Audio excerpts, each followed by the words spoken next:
Hello dear students, welcome to our YouTube channel learn with ILM यानी सीखे आईएलएम के साथ। कैसे हैं आप सभी? अगर आप हमारे चैनल पर नए नए पधारे हैं तो इस चैनल को प्लीज़ सब्सक्राइब करें और बेल आइकन को प्रेस कर दें ताकि आपको लेटेस्ट नोटिफिकेशन मिल सके।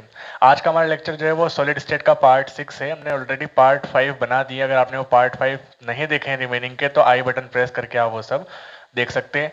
नोट्स की अगर आपको ज़रूरत है तो साइड में आपको कोचिंग ऐप का नाम दिख रहा है, प्ले स्टोर पर जाकर कोचिंग ऐप सर्च करें, अपनी डिटेल्स दें और आपको उससे रिलेटेड जिस भी चैप्टर के आपको नोट्स चाहिए उसके आपको हैंड रिटन नोट्स मिल जाएंगे। तो चलिए सीखना शुरू करते हैं।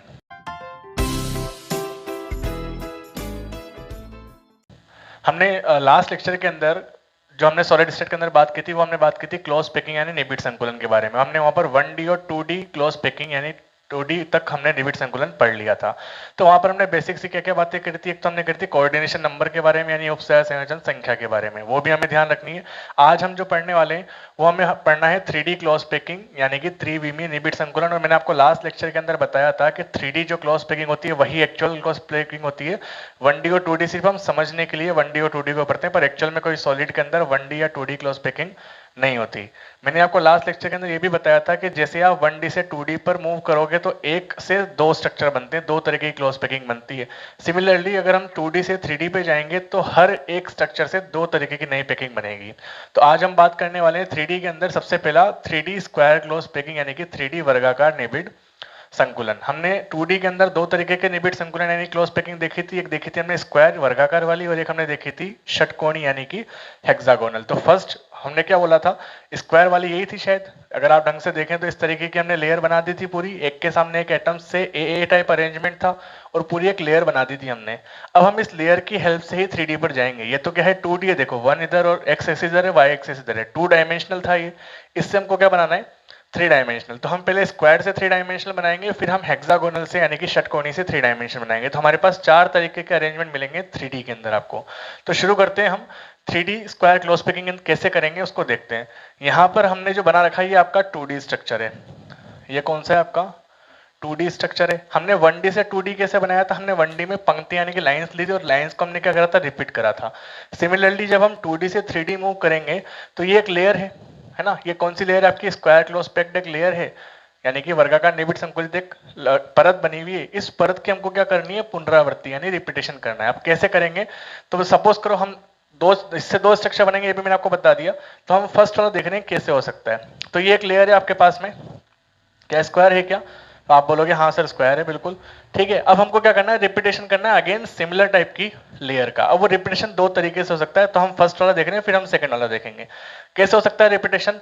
या तो आप क्या करो, इस लेयर को उठा दें और एग्जैक्टली इसके ऊपर क्या कर दो, आप ओवरलैप कर दो। मतलब इस तरीके का फिनोमेना होगा कि इस बॉल के आगे एक और बॉल आ जाएगी, इसके आगे एक और बॉल, हर बॉल के सामने दूसरी बॉल आएगी, तो एक अरेंजमेंट बनेगा। उसी तरीके से आप थर्ड लेयर रख दो, फोर्थ लेयर रख दो, तो पूरा एक 3D क्लोज पैक्ड स्ट्रक्चर बन जाएगा। कैसे बनेगा इसको देखते हैं, जरा आप इमेजिन करके देखें, कुछ आपको समझ में आ रहा होगा। इससे ऐसे बनाएंगे हम इसको। ऐसा लग रहा होगा आपको कि बॉल्स पीछे तक वेल अरेंज है। क्या आपको इस स्ट्रक्चर से थोड़ा क्लियर हो रहा है जो हमने यहाँ पर शेप बना रखा है? आप देख पा रहे हो अगर ढंग से, तो मैंने कुछ इस तरीके से इसको अरेंज कर दिया। आप यहाँ पे भी इसको चाहो तो बना सकते हो, अगर नहीं बनाते तो भी कोई प्रॉब्लम नहीं है। इस तरीके से अरेंज करा है इसको, तो आप देख पा रहे हो इस बॉल के जस्ट पीछे एक और बॉल है एकदम आमने सामने, उसके पीछे एक और बॉल, उसके पीछे एक और बॉल। तो हमने यहाँ पर क्या करा, जैसे हम लड्डू को अरेंज करते हैं तो लड्डू को तो वैसे हम वेकेंट स्पेस में अरेंज करते हैं, लेकिन यहाँ पर हमने क्या करा, एक बॉल के ऊपर दूसरी बॉल को रखा। तो ये 2D थी, इस लेयर के ऊपर सिमिलर एक और लेयर रखी, तो कुछ इस तरीके का फिनोमेना आपको बनेगा। और इसके अंदर अगर आप हर बॉल के सेंटर को पकड़ लो, ये 4 बॉल के सेंटर है, इस बॉल के पीछे एक और बॉल है, ये एक सेंटर, इस बॉल के पीछे एक और बॉल, दूसरा सेंटर। सिमिलरली इस बॉल के पीछे भी एक बॉल रही होगी, वहां भी एक सेंटर आएगा और यहां भी एक सेंटर आएगा। ये सेंटर मिलाने का क्या मीनिंग है, इन सभी को अगर हम मिलाएं तो आप देख पाएंगे कुछ एक ज्योमेट्री बनेगी। और वो ज्योमेट्री आपने पढ़ रखी है, कौन सी ज्योमेट्री बताओ, ये कौन सी ज्योमेट्री है? ये आपका बन गया SCC, सिंपल क्यूबिक सेल यानी सिंपल क्यूबिक सेल यानी कि जो सिंपल वाला परमिटिव वाली जो होती है, सरल घनीय का कोष्ठिका, इसको हम क्या बोलते हैं, SCC बोलते हैं। तो यहाँ पर हमने जो ये ओवरलैपिंग करी, और ओवरलैपिंग करने के बाद यानी हमने को एक दूसरे के ऊपर जमाया, और जमाने के बाद जो स्क्वायर के अंदर एक स्ट्रक्चर निकल गया है बाहर, इस अरेंजमेंट को हम कौन सा नाम दे रहे हैं, SCC अरेंजमेंट नाम दे रहे हैं। और SCC क्या था, जिसमें हर अवयवी का यानी हर कांस्टेंट पार्टिकल यूनिट सेल के कॉर्नर्स पर, देखो यहाँ पर ये कॉर्नर्स ही तो है, और यहाँ पर कॉर्नर्स पे बताओ बॉल रखी हुई है। अब अगर इस पे अगर आप डाउट आ रहा है तो भाई जैसे इसके पीछे ये बॉल है, इसके पीछे ये बॉल है, सिमिलरली इनके पीछे एक बॉल और रही होगी, यहाँ पर भी एक बॉल रहेगी। तो ये पूरा जो अरेंजमेंट बना है हमारा स्क्वायर के अंदर फर्स्ट वाला, वो बना है आपका एससीसी। और हमने एससीसी पढ़ लिया है लास्ट लेक्चर के अंदर। आपने अगर नहीं पढ़ा है तो एक बार उस लेक्चर को देख लोगे तो क्लियर हो जाएगा कि एससीसी किस चीज का नाम है। अब हम बात करेंगे यहाँ पर कोऑर्डिनेशन नंबर की। किसकी बात करेंगे? कोऑर्डिनेशन नंबर की। तो एससीसी के अंदर जो कोऑर्डिनेशन नंबर होता है वो होता है 6। अब सर ये 6 कैसे हो गया? तो याद करो कोऑर्डिनेशन नंबर क्या होता है कि एक बॉल नियर बाय कितनी बॉल्स को टच करती है, वो हमारा क्या होता है? कोऑर्डिनेशन नंबर होता है। तो इसको ऐसे समझेंगे, सपोज करो ये बॉल है, ठीक है। अब इस बॉल के इस तरफ, इस तरफ, इस तरफ और इस तरफ, यहां चारों तरफ बॉल्स कनेक्ट होंगी। भाई 4 तो ऑलरेडी था ही, सही नहीं था ये 4? अब इस 4 के ऊपर हमने क्या करा? एक और बॉल लाके रख दी। देखो यहां पर कोऑर्डिनेशन नंबर कितना था? ऑलरेडी 4 था। अब यहां पर कोऑर्डिनेशन नंबर 6 है। ये कैसे है मैं आपको रफली बता के दिखा रहा हूं। यहां पर तो 4 कोऑर्डिनेशन नंबर पहले था, अब इसके ऊपर आपने एक लेयर और लाके रख दी। तो इस जो बॉल की हम बात कर रहे हैं, ये बॉल से एक बॉल और टच हो जाएगी। कितने हो गए? 5। और एक पीछे की तरफ होगा, कितने हो गए? 6। अगर ऐसे भी समझ में नहीं आ रहा है तो मैं इसको हटा के आपको दिखा देता हूं कैसे 6 होता है। वही हमारा स्ट्रक्चर बना के देखते हैं हम, पुराना वाला NaCl का ही। NaCl SCC में होता है, आपको पता होना चाहिए ये बात। तो अगर इसको मैं ऐसे बनाऊं, ये हम पहले बना चुके हैं एक बार और रिपीट कर रहे हैं इसको ताकि आपको प्रैक्टिस अच्छी हो जाए। कुछ ऐसे ही था स्ट्रक्चर हमने लास्ट टाइम जो बनाया था। सिर्फ कोऑर्डिनेशन नंबर 6 होता है, ये बताना चाह रहा हूं मैं आपको। तो अगर सपोज करो ये बॉल, ये आपका है एक पॉइंट, ये एससीसी स्ट्रक्चर है, इसमें तो कोई डाउट नहीं भाई एससीसी बनाया था हमने, ऐसा कुछ नहीं बनाया था। अगर इसको आप हाईलाइट कर दोगे तो ये एक आपकी सिंपल क्यूबिक सेल बन गई थी ना, ये नहीं बनी थी। तो ये एक एससीसी, इसके अंदर सपोज करो ये एक एटम है Na, ब्लैक पेन से जो बनाया वो कौन है? Na। अब Na के नियर बाय कौन कौन होगा? Cl होगा। तो कहां कहां Cl होगा? एक Cl होगा यहां पर, एक Cl होगा यहां पे, 2 हो गए। एक Cl होगा यहां पे 3, एक Cl होगा यहां पे 4, एक होगा यहां पे 5 और एक होगा यहां पे 6। तो बताओ कहां कहां टच कर रहा है? 1 2 3 4 5 6। तो इस सेंटर एक एटम की बात करें तो 8 एटम नियर बाय कितने एटम्स को कनेक्ट कर रहा है? 6 एटम्स को। तो यहाँ पर इसका कोऑर्डिनेशन नंबर कितना होगा? 6 होगा। तो कोऑर्डिनेशन नंबर 6 कैसे होता है ये मैंने आपको बता दिया। अब पैटर्न यानी व्यवस्था क्या होती है? तो देखो एटम्स एक दूसरे के सामने आ रहे हैं, मतलब सारे एटम एक जैसे हैं, तो इसके अंदर जो पैटर्न बनेगा, जो व्यवस्था बनेगी वो ए टाइप की बनेगी, यानी सारे कांस्टेंट पार्टिकल्स हम सेम मान के चलेंगे। तो ये हमारा फर्स्ट था स्क्वायर क्लोज पैकिंग। 2D से हमने जो 3D बनाया उसमें एक स्ट्रक्चर बना। अब 2D से अगेन हम 3D बनाएंगे तो एक तरीके से और अरेंजमेंट हो सकता है। आप खुद सोच के बताओ, अगर मैं इस लेयर को उठाऊं और इस तरीके से अरेंज कर दूं कि ये लेयर कहां जाए, इसके अंदर कांस्टेंट पार्टिकल्स कहां जाए? इसके सेंटर पे। क्या ये अरेंजमेंट नहीं हो सकता है क्या? ये भी तो एक अरेंजमेंट हो सकता है ना। जैसे हमने फर्स्ट अरेंजमेंट बनाया एक दूसरे के सामने, वैसे हम वैकेंट स्पेस पे रख दे, जैसे हम लड्डू जमाते हैं एक्जैक्टली, ये एक अरेंजमेंट बन जाएगा हमारे पास में। तो ये दूसरी लेयर है। अब मुझे बताओ ये लेयर एक थी और ये लेयर जो है वो, सपोज करो ये लेयर ए है, तो ये लेयर कौन सी है? बी है। क्यों लेयर चेंज कर दिया हमने? क्योंकि यहाँ पर वैकेंट स्पेस के ऊपर खाली जगह पर कांस्टेंट पार्टिकल्स हमने अरेंज करे, और जब खाली जगह पर अरेंज करे तो कहीं ना कहीं साइज में थोड़ा सा डिफरेंस होगा। जब भी वो अरेंजमेंट यहाँ आया, अगर सेम साइज के होते तो वो अरेंजमेंट एक्जैक्टली कहाँ आता? सामने आता। अब सर आप बताओ कि ये SC से था तो ये क्या होगा? बताइए क्या हो सकता है? ये होगा आपका BCC। क्या होगा ये? BC। सर कैसे BCC हो रहा है? देखो जरा, ये एटम, 4 एटम आपको दिख रहे हैं ब्लैक पेन से पीछे, उसके सेंटर में एक ब्लू पेन से एटम दिख रहा है। अब मुझे जो नई लेयर लगानी है वो एग्जैक्टली किसके जैसी होगी? इसी को ओवरलैप करेगी ना। एक बार और ध्यान से देखें, 4 एटम पीछे, उसके बाद एक बीच में ब्लू पेन से जो हमने बना रखा है, और फिर उसी के ऊपर हमने क्या कर दिया? वापस 4 एटम को रख दिया। तो कुल एटम कितने हो गए यहाँ पर? बीच में एक सेंटर पे और 4 कहां पर है? अलग अलग कॉर्नर्स पर है। तो कुछ BCC वाली स्ट्रक्चर बनेगा आपके पास में। BCC स्ट्रक्चर कैसा होता है आपको पता है? हमने बना रखा है BCC, हर कॉर्नर्स पे होगा, ईच कॉर्नर पे होता है, और एक कहां होता है? सेंटर पे। तो total constant particle, total latest point या जालक बिंदु कितने हो गए यहाँ पर? 9। तो यहाँ पर BCC अरेंजमेंट बनेगा इस वाले क्लोज पैकिंग के अंदर। कौन से वाले में? स्क्वायर क्लोज पैकिंग में फर्स्ट बनाया था SCC बना था, सेकंड बनाया था हमने कौन सा बना था? BCC। अब बात करेंगे कोऑर्डिनेशन नंबर की, तो बड़ा सिंपल है। कोऑर्डिनेशन नंबर क्या होगा बताओ? सेंटर की जो बॉल है वो नियर बाय कितनी बॉल्स को कनेक्ट कर रही है? 8 बॉल्स को। वो इसको भी कनेक्ट करेगी, इसको भी, इसको भी, इसको भी, इसको भी, 8 को कनेक्ट करेगी। तो यहाँ पर कोऑर्डिनेशन नंबर का कितना हो जाएगा? 8 हो जाएगा। और अरेंजमेंट की बात करें तो AB ए बी टाइप का इसके अंदर अरेंजमेंट होगा। क्यों होगा? क्योंकि यहाँ पर कांस्टेंट पार्टिकल्स ने अपना प्लेस, अपनी लोकेशन को क्या कर दिया, लेयर बाय लेयर चेंज कर दिया। पहले ए था, फिर बी आया, फिर ए आया, फिर बी आया, और ए एक दूसरे के सेम कैसे, एटम्स एक दूसरे के सामने आ रहे हैं अल्टरनेट ऑर्डर पे, एक छोड़कर एक ऑर्डर पर एटम्स एक दूसरे के सामने आ रहे हैं। तो ये हमारा कौन सा था, स्क्वायर क्लोज पैकिंग। थोड़ा सा टिपिकल होगा लेकिन आपको समझ में आ जाएगा। इसके बाद वाला थोड़ा सा और मुश्किल है, जिसके अंदर हम बात करेंगे hexagonal close packing in 3D, है ना। 3 डायमेंशन में हम हेक्सागोनल क्लोज पैकिंग की बात करेंगे, तो वहां पर हमें दो चीजें समझनी पड़ेगी, वो आगे हम देखते हैं। इसको मैं हटा देता हूं। बात करते हैं 3D क्लोज पैकिंग के सेकंड पार्ट की। सेकंड पार्ट में हमने क्या करा, 3D हेक्सागोनल क्लोज पैकिंग है। हमने एक स्क्वायर क्लोज पैकिंग यानी वर्गाकार निबिड़ संकुलन 3 डायमेंशन में देख लिया। अब हम षटकोणीय निबिड़ संकुलन देखेंगे, वो भी किसमें, 3 डायमेंशन में। ये थोड़ा सा मुश्किल है, पर थोड़ा सा ध्यान से फोकस करोगे अगर आप, तो सब क्लियर हो जाएगा।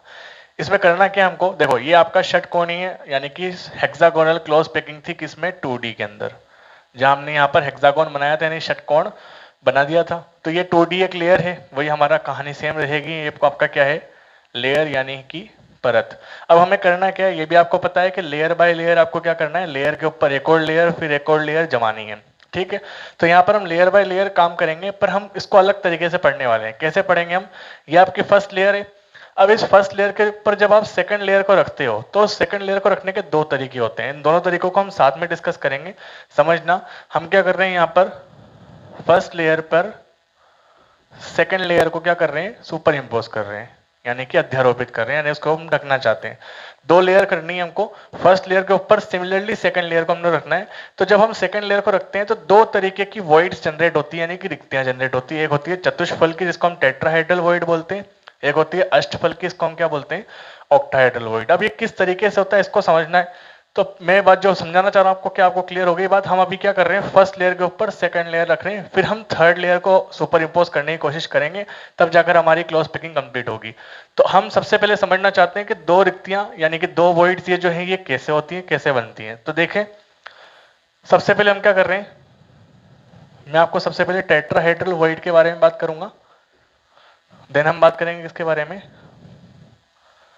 ऑक्टाहेड्रल वॉइड यानी कि अष्टफलकीय रिक्ति। और ध्यान देना, बोर्ड के ऊपर इन दोनों का डिफरेंस इंपॉर्टेंट है, पूछा जा सकता है आपसे। चतुष्फलकीय और रिक्ति, तो क्या होगा चतुष्फल की रिक्ति और क्या होगी अष्टफल की रिक्ति, इसको हम समझ रहे हैं। तो हमने जैसे कि अरेंजमेंट बनाया था अभी थोड़ी देर पहले, कुछ ऐसा अरेंजमेंट था, वो षटकोणीय का जो अरेंजमेंट था हमारे पास में, क्या वो ऐसा ही था क्या, बिल्कुल ऐसा ही था। अब हम क्या कर रहे हैं, अगर ये फर्स्ट लेयर है तो इस फर्स्ट लेयर के ऊपर अब हम सेकंड लेयर रख रहे हैं, और जैसे हम सेकंड लेयर रखेंगे तो दो तरीके की वॉइड्स यानी दो तरीके की रिक्तियां बनेगी, जो आपको सामने दिख रही है। एक चतुष्फल की यानी टेट्राहेड्रल, और एक कौन सी है, अष्टफल की यानी कि ऑक्टाहेड्रल। तो ये आपकी फर्स्ट लेयर थी, इसके ऊपर मैं सेकंड लेयर रखना चाहता हूं, तो दो तरीके से रख सकते हैं। तो हम क्या करेंगे, मैं कोई भी 3 बॉल्स ले रहा हूं यहां से, मैं इन 3 बॉल्स को अलग ले लेता हूं। इन 3 बॉल्स को मैंने यहां पर इस तरीके से बना दिया, ठीक है। अब इन 3 बॉल्स के ऊपर मुझे एक बॉल रखनी है। क्या करना है, इन 3 बॉल्स के ऊपर मुझे एक बॉल रखनी है। इसको थोड़ा 3D में हम बना के देखते हैं, अगर हमसे बन जाए तो, होप बन जाएगा। देखो ये 3 बॉल थी आपकी, सामने से देखने पे ऐसी लग रही थी। अब मैंने इसको क्या कर दिया, इस तरीके से हॉरिजॉन्टल रख दिया। दिख रहा है आपको, ऐसा लग रहा होगा 2 बॉल आगे और 1 बॉल का है पीछे, जो आपको हाफ दिख रही है। तो ये 3 बॉल है, ठीक। और ये 3 बॉलों के बीच में जो इसको हम, ये जो दिखती है खाली जगह दिख रही है आपको, इसको हम क्या बोलेंगे, त्रिकोणीय रिक्ति यानी ट्रायंगुलर वॉइड। मतलब यहां पर जो खाली स्पेस होगा इसको हम क्या बोलेंगे, त्रिकोणीय रिक्ति यानी कि ट्रायंगुलर वॉइड। ये हमारे ज्यादा काम का नहीं, हम सिर्फ समझना चाह रहे हैं चतुष्फल की रिक्ति कैसे बनती है। तो ये हमने फर्स्ट लेयर ली, और फर्स्ट लेयर में हमने क्या करा, 3 बॉल्स को रख दिया। ये मैंने 3 बॉल्स को यहाँ रख दिया, इसमें कोई दिक्कत है। अब मैं इसके ऊपर एक बॉल रखना चाहता हूं, देखो जरा कैसे रखेंगे। ये एक बॉल है हमारे पास में, ये बॉल कहाँ आ रही है, धीरे धीरे नीचे आ रही है, और नीचे आने के बाद कहाँ आ जाएगी, ये इस जगह पे क्या आ जाएगी। तो मुझे बताओ यहाँ पर टोटल बॉल्स कितनी हो गई, कुछ इस तरीके का अरेंजमेंट हो गया। ये 3 बॉल्स पहले थी, अब हमने क्या करा, इसके ऊपर एक और लेयर रख रहे हैं हम। तो ये एक और लेयर की एक बॉल बता रहा हूं मैं, इसके साथ में और भी बॉल्स रहेंगी, पर हम यहाँ समझने के लिए कि वॉइड कैसे बन रही है, तो मैंने इसके ऊपर क्या कर दिया, एक बॉल ये रख दी। अब मुझे ये बताओ, जब मैं ये अरेंजमेंट करूंगा, इसको देखना है ऐसे, ये आपके 3 बॉल मैंने हाथ पे रख दी, 3 बॉल रख दी। अब मैं इसको ऊपर से एक बॉल, इन दोनों की 3 बॉलों के बीच में जो आपकी वॉइड है, इसको हमने क्या बोला, त्रिकोणीय रिक्ति यानी कि ट्रायंगुलर वॉइड। इसको अगर मैं रख दूं किससे, सेकंड लेयर की किसी एक बॉल से, तो मैंने ऊपर एक बॉल रख दी, टोटल बॉल्स कितनी हो गई हमारे पास में 4। अब देखो 1 2 3, 3 तो मेरे हाथ पे बनी हुई है, एक बॉल मैंने ऊपर से लाकर रख दी, कितनी बॉल्स हो गई टोटल 4।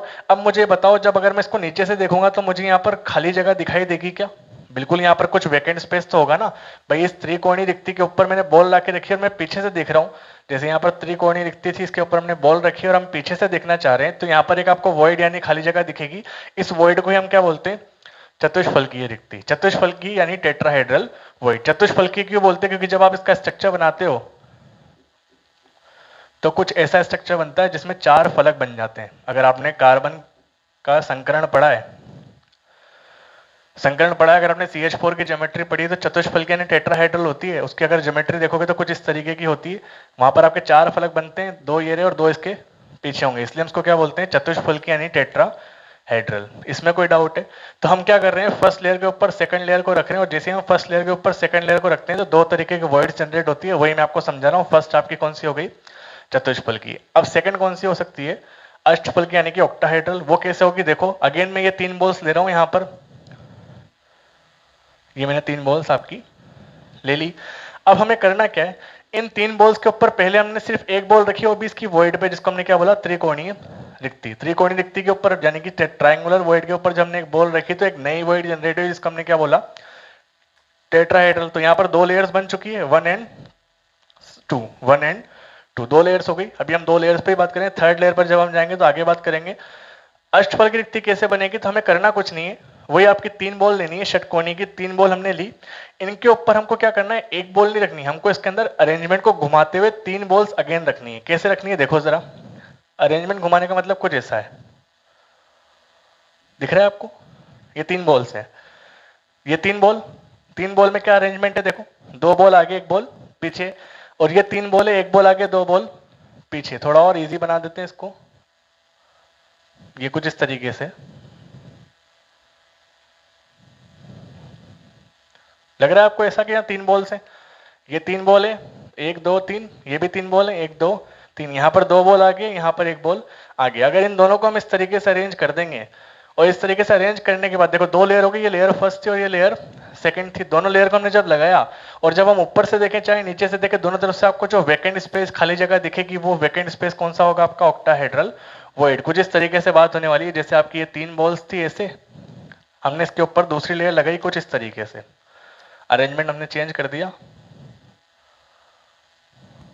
बताओ, जब हमने इस तरीके से रखा तो यहाँ पर जो खाली जगह आपको दिख रही, चाहे आगे से देखो चाहे पीछे से देखो, इसको हम क्या बोलेंगे, इस वॉइड को हम क्या बोलेंगे, अष्टफलकीय रिक्ति। तो आपको यहाँ पर टेट्राहेड्रल और ऑक्टाहेड्रल वॉइड यानी कि चतुष्फलकी और अष्टफलकी रिक्ति थोड़ी सी क्लियर होगी। तो हमने यहाँ पर 2 लेयर्स अरेंज कर लिए। कितने लेयर्स अरेंज कर लिए हमने, 2 लेयर्स। फर्स्ट लेयर के ऊपर हमने सेकंड लेयर रख दी, 2 तरीके से काम हो गया। अब हमें करना क्या है, हमें जो 2 नई रिक्तियां हमने बनाई, यानी कि एक चतुष्फलकी रिक्ति और एक अष्टफलकी, अब हमको इसको क्या करना है, आच्छादन करना है, इसकी हमको ओवरलैपिंग करनी है। मतलब इसके ऊपर अगेन हमको क्या रखना है, एटम रखना है। तो मैंने जैसे बताया आपको, 3 बॉल के ऊपर 1 बॉल हमने रखी, 1 2 3, 3 बॉल के ऊपर 1 बॉल रखी, पीछे दिखती है।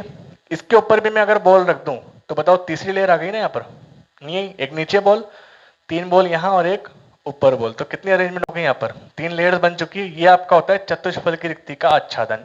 उसको आगे समझते हैं हम। क्या इन दोनों में कोई डाउट आ रहा है आपको, चतुष्फलकी रिक्ति कैसे बनती है, अष्टफलकी रिक्ति कैसे बनती है? अच्छा, चतुष्फलकी रिक्ति में गोले 4 होते हैं, अष्टफलकी में गोले 6 होते हैं, 8 नहीं होते, है ना, क्योंकि वो जो ज्योमेट्री बनाते हैं वो फलक जैसी बनती है। जैसे मैंने आपको यहाँ बताया था, 2 ये और 2 इसके पीछे, वैसे ही यहां पर होता है 1 2 3 4 और इसके पीछे 4, तो 4 और 4 कितने हो गए, 8 फलक बन जाते हैं। अगर इनको डिनोट करने की बात करें तो चतुष्फलकी रिक्ति को आप ऐसे डिनोट करते हो, और अष्टफलकी रिक्ति को आप स्टार फॉर्म में डिनोट करते हो, इस तरीके से, है ना। वो आपको डिफरेंस में नोट्स में दिख जाएगा। आगे बढ़ते हैं। अब हमें करना क्या, हमने 2 रिक्तियां, 2 वॉइड्स बना लिया, अब इनको हम सुपर इंपोज करना चाहते हैं। तो पहले हम बात करेंगे चतुष्फलकी रिक्ति का आच्छादन, देन हम बात करेंगे अष्टफलकी रिक्ति का आच्छादन। इसको भी देख लेते हैं। तो मैं यहां से हटा रहा हूं, 2 तरीके से अरेंजमेंट बनेंगे। फर्स्ट कौन सा होगा, ओवरलैपिंग ऑफ टेट्राहेड्रल वॉइड, और सेकंड आपका कौन सा होगा, ओवरलैपिंग ऑफ ऑक्टाहेड्रल वॉइड। अब हमें क्या करना है, हमने फर्स्ट लेयर के ऊपर सेकंड लेयर को जैसे ही रखा तो दो तरीके की वॉइड जनरेट हुई, दो तरीके की रिक्ति जनरेट हुई। अब हम उस रिक्ति को ढकना चाहते हैं, यानी उसको हम ओवरलैप करना चाहते हैं और हमारा 3D क्लोज पैकिंग खत्म हो जाएगा। ओवरलैपिंग का मतलब हम इसको लिखेंगे हिंदी में चतुष्फलकीय रिक्ति का आच्छादन, यानी कि उसको ढकना। और यहां लिखेंगे हम अष्टफलकीय रिक्ति का आच्छादन। ठीक है, अब करने क्या वाले हैं, थोड़ा ध्यान से समझेंगे इसको, थोड़ी सी दिक्कत आने वाली है। जैसे हमने बात की थी, हमने क्या करा था, 3 बॉल्स ली थी इस तरीके से, है ना, 3 बॉल के ऊपर हमने एक बॉल रख दी थी, ये हमने काम कर लिया था। और इससे हमारे क्या जनरेट हुई थी, टेट्राहेड्रल वॉइड, यानी कि चतुष्फल की रिक्ति। एक बार और समझेंगे, 1 2 3, 3 बॉल्स ये हाथ में मेरे, इसके ऊपर मैंने एक बॉल लाकर रख दी, कितनी बॉल्स हो गई, 4। एक 3 बॉल की एक लेयर है, ठीक है, और जो ऊपर एक बॉल रखी है वो सेकंड लेयर है ना। अब हमें क्या करना है, जो पीछे से आपको वॉइड दिख रही है, ये वॉइड कौन सी है, आपकी टेट्राहेड्रल यानी कि चतुष्फल की। अब इसको हमको ढकना है, तो मैं कैसे समझाता हूं उसको आपको, देखो 1 2 3 बॉल, ऊपर एक बॉल रखी, कितनी हो गई, 4। इसको मैं उल्टा कर दूं कुछ समय के लिए, तो देखो एक बॉल नीचे, 3 बॉल हाथ पे, टोटल कितनी बॉल्स हो गई, 4। नीचे वाली एक बॉल को हम लेयर 1 बोल देते हैं, बीच वाली को हम लेयर 2 बोल रहे हैं। अब यहाँ पर ऊपर से जो दिखेगा आपको वो चतुष्फल की रिक्ति होगी, टेट्राहेड्रल वॉइड होगी, उसके ऊपर हम अगेन एक क्या कर रहे हैं, बॉल को लाकर रख रहे हैं। तो कितनी बॉल्स हो गई टोटल, 4 और 1 5 हो गई। लेयर कौन सी आ गई, ये थर्ड लेयर। तो इसको हम बोलेंगे चतुष्फल की रिक्ति का आच्छादन। कैसे होगा, एक डायग्राम देख के समझते हैं जरा। मैं यहाँ पर एक डायग्राम बना देता हूं।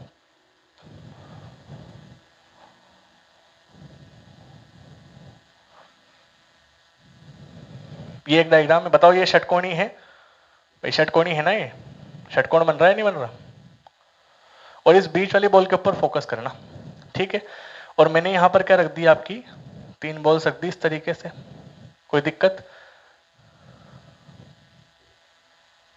ठीक।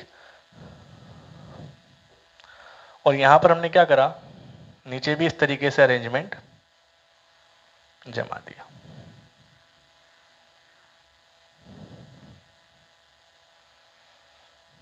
ये भी क्या है आपका, ठीक। अब जरा ध्यान देंगे, क्या इसका मतलब है, स्ट्रक्चर का मतलब क्या है, इसका मीनिंग क्या है, इसको देख रहे हैं हम। थोड़ा सा समझने में दिक्कत आएगी आपको, क्योंकि आप डाउट एकदम पूछेंगे इसके अंदर तभी एकदम अच्छे से क्लियर होता है, पर ठीक है, कोशिश करते हैं। अगेन हमारी वही बात, त्रिकोणीय रिक्ति, तो ये आपको दिख रही होगी, ये लेयर, मैं यहाँ पर लेयर भी लिख देता हूँ, ये लेयर ए है, ये लेयर बी है, और ये अगेन क्या बनेगी, लेयर ए, क्योंकि ए और बी वो सेम सेम दिख रहे हैं आपको, बीच में चेंज कहाँ आ रहा है, यहाँ पर। तो देखें जरा क्या होगा, हमने लेयर बी ले रहे हैं पहले ना, लेयर बी मतलब सेकंड लेयर, 1 2 3 3 रखी हुई है। अब जरा इन 3 के जस्ट नीचे देखो, तो ये त्रिकोणीय रिक्ति है ना हमारे पास में, ठीक। इस त्रिकोणीय रिक्ति को मैं इसके ऊपर रख रहा हूं, तो इस त्रिकोणीय रिक्ति को कौन ढकेगा, यहाँ पर ये वाली बॉल रखेगी मेनली, मतलब कहने का वही है। देखो जरा, ये हमने बॉल 3 बॉल ली, और नीचे मैंने तीनों की जो सेंटर है, जो वैकेंट स्पेस है, इसको हमने ट्रायंगुलर वॉइड यानी कि त्रिकोणीय रिक्ति बोला था, उसके नीचे हमने क्या रख दी, एक बॉल रखी। सिर्फ एक बॉल नहीं रखी, वैसे पूरा हमने ज्योमेट्री रखी पूरी पूरी, पर हम एक बॉल के ऊपर कंसीडर कर रहे हैं यहाँ पर। तो ये आपकी त्रिकोणीय रिक्ति थी, लेयर बी, 1 2 3, और नीचे हमने एक बॉल रखी, एक बॉल नहीं है पूरी लेयर है, पर हम एक बॉल को फोकस कर रहे हैं। बताओ, एक बॉल रखने के बाद में ऊपर से देखेगा वो चतुष्फल की रिक्ति यानी टेट्राहेड्रल वॉइड होगी।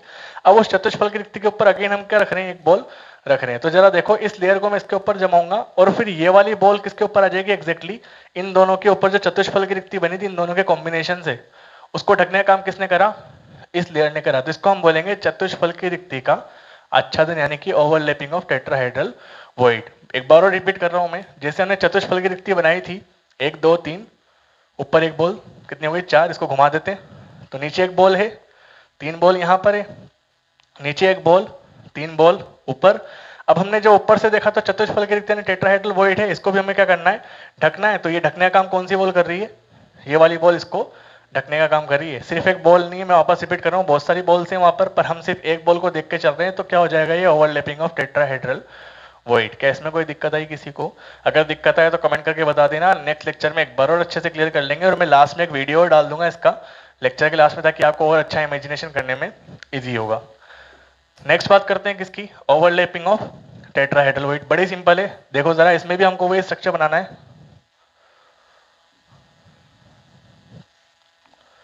ये आपकी लेयर, अच्छा लेयर ए बी, ए में कोई डाउट है क्या? ये लेयर ए थी, यहां पर चेंज हो गया, देखो अरेंजमेंट, इस बॉल के सामने वैकेंट स्पेस आया, फिर वापस अगेन ये वाली बॉल और ये वाली बॉल एक दूसरे के सामने में, देखो आपको लाइंस ड्रॉ करके ही बता रखा है एकदम, ये बॉल एक दूसरे के क्या है, सामने, तो ये ए है तो ये भी ए है, ठीक है।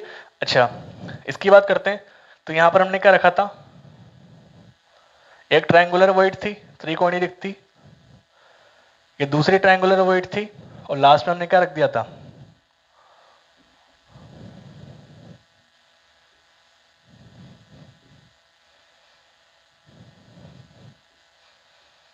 ठीक है।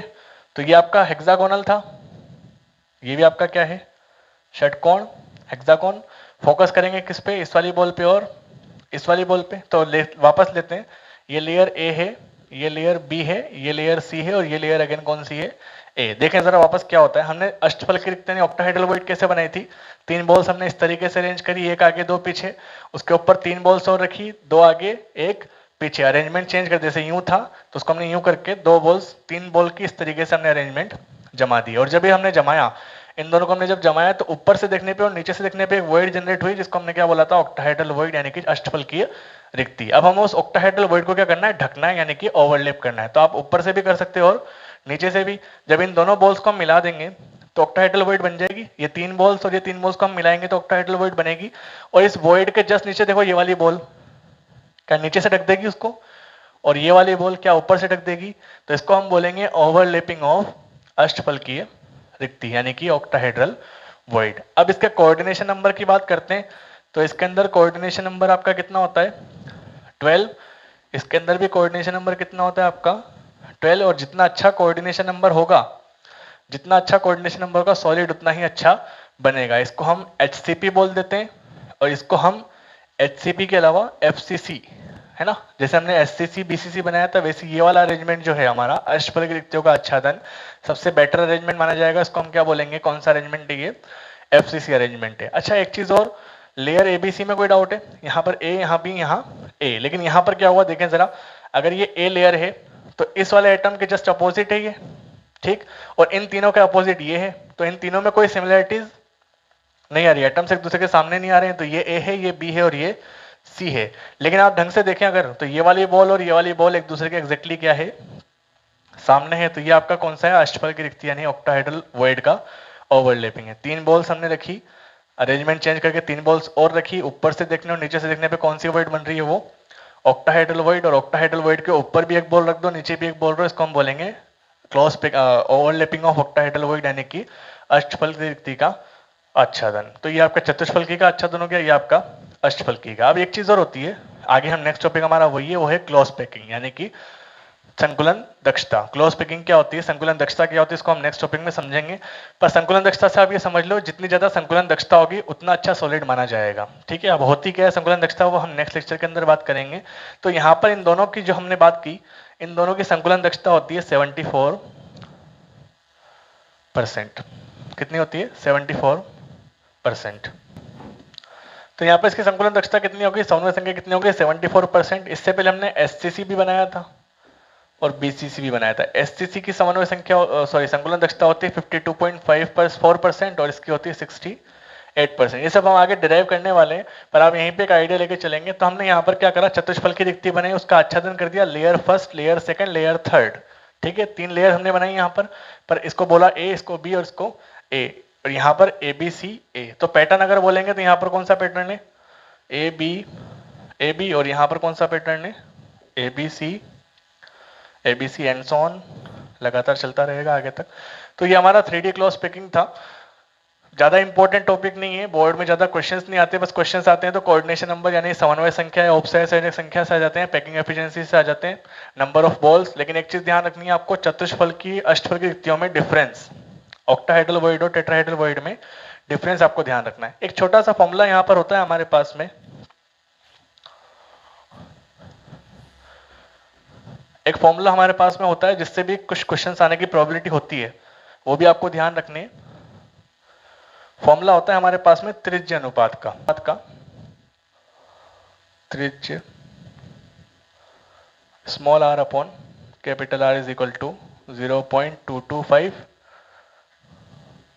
ये होता है चतुष्फल की रिक्ति के लिए।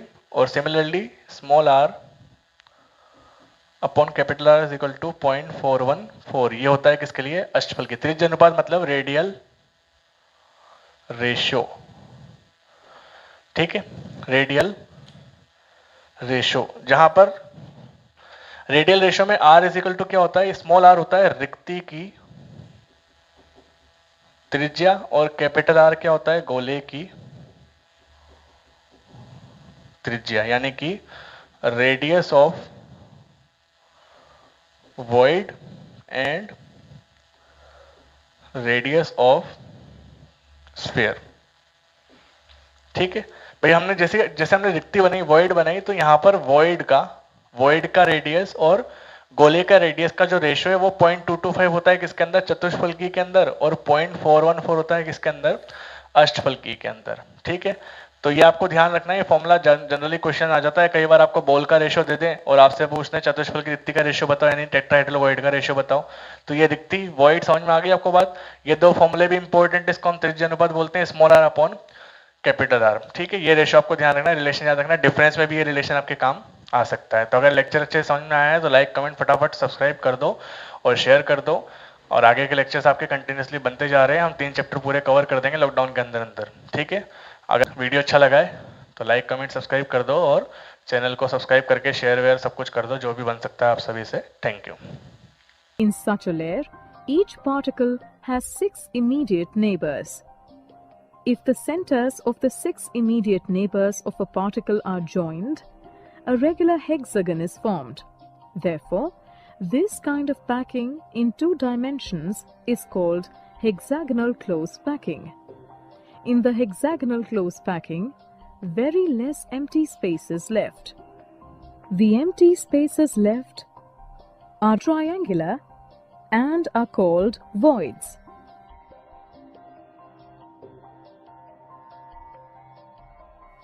Hexagonal close packing in 3 dimensions. In the hexagonal close packing in 3 dimensions, one hexagonal close packed layer is placed over the other in a manner that the particles of the second layer cover the depressions present in the first layer. As a result, the particles of the first and second layers are aligned differently.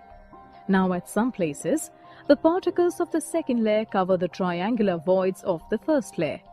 At such places, a new type of void is formed. This void is surrounded by 4 particles and is called a tetrahedral void. Alternatively, at other places, the triangular voids of the first layer coincide with that of the second layer. At such places, a new type of void is formed. This void is surrounded by 6 particles and is called an octahedral void. The third layer is then placed over the second layer, covering its tetrahedral voids. The particles of the third layer in this case are exactly aligned with that of the first layer. So, if the first layer is A-type and the second layer is B-type, the third layer will again be A-type. This pattern repeats in the subsequent layers and is called AB-AB packing pattern in 3 dimensions. The structure resulting from this packing pattern is called a hexagonal close pack structure. Coordination number in a hexagonal close pack structure.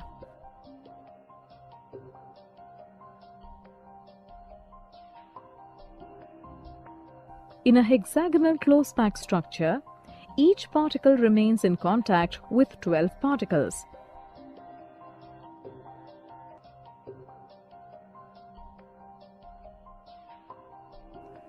This number that determines the number of particles in close proximity is called coordination number. So, in a hexagonal close pack structure, the coordination number is 12. In this